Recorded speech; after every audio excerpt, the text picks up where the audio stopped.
তো বন্ধুরা নমস্কার, আমি শিউলি। নতুন একটা ব্লগে তোমাদের সবাইকে জানাই অনেক অনেক স্বাগত। দেখো আজকে আমরা বেরিয়ে পড়েছি মাঠে।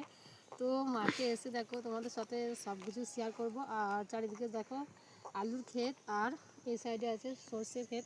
তো চলো আমরা যাই। বন্ধ করো না,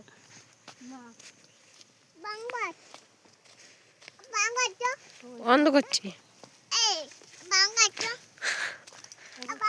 পরে যাবো না আমি চুটকে দেখতে হয়েছে তো এখান থেকে আমি কত করে সর্ষে ফুল তুলে নেবো। তো তোমাদের ব্লগে তো বলাই হয়েছে যে সব এ ভালোই তো আসছে। বেগুন দাঁড়াও। তো বন্ধুরা আমার বোন তো ক্যামেরা ধরেছে, ও অতটা বুঝতে পারছে না, তো ওকে বুঝিয়ে পাশিয়ে নিতে হয়েছে। যাই হোক,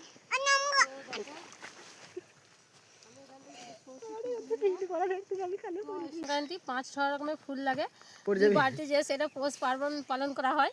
তো চলো আমরা আজকে মাঠে সব ফুল মানে তুলবো।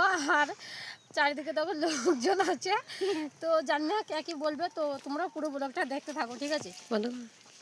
এডিট করতে হবে এগুলো সব, এসো। ভিডিওগুলো সব এডিট করতে হবে, তবেই হবে, না হবে নাকি? তো চারিদিকে দেখো জমিগুলো দেখাও একটু সীমা। তো দেখো আমার বোন ধরে আছে ক্যামেরাটা, আর এদিকে দেখো সর্ষে ক্ষেত, চারিদিকে দেখো ফসল।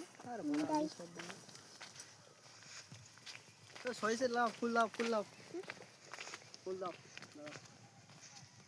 বন্ধ করছি। তো বন্ধুরা দেখো আমরা মাঠে এসে শুধু ভাবলাম যে 5-6 রকমের ফুল নেবো, কিন্তু না, এখানে শুধু সর্ষে ফুল আর আলুর গাছ লাগিয়েছে, আর 2-1টা মূলো লাগিয়েছে, কিন্তু 5 রকমের ফুল হবে না। আর আমাদের এদিকে গম চাষ হয় না, শুধু গমের ফুল নাই। তো ভিডিওটা এই পর্যন্ত, আবার পরের ব্লগে তোমাদের সঙ্গে দেখা হচ্ছে।